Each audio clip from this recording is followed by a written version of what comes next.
La différence avec le comité précédent a été souhaitée par l'UNESCO parce qu'il y avait eu quelques crises internes, des crises de poussée d'algues et puis d'autre part de poussée de certains champignons qui avaient créé une certaine panique à juste raison.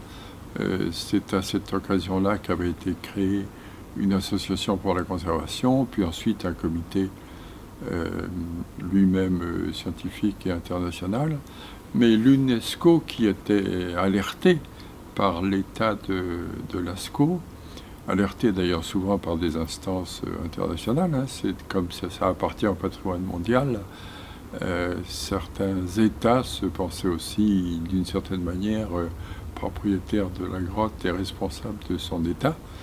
Et donc l'UNESCO a trouvé que le comité qui m'avait précédé, le comité scientifique international, était trop lié à l'État, autrement dit trop lié au ministère. Et c'est la raison pour laquelle a été créé ce conseil que je préside depuis le début et qui était censé, qu'il a été d'ailleurs, être beaucoup plus indépendant. Indépendant du ministère. En fait, nous sommes très liés au ministère et le ministère est observateur en permanence.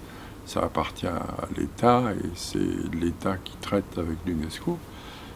Ceci étant dit, j'ai eu absolument toute liberté pour créer, composer le conseil en question et toute liberté pour faire fonctionner ce conseil, créer les programmes en fonction des besoins, en fonction des prolongements nécessaires et en fonction des budgets aussi, bien sûr.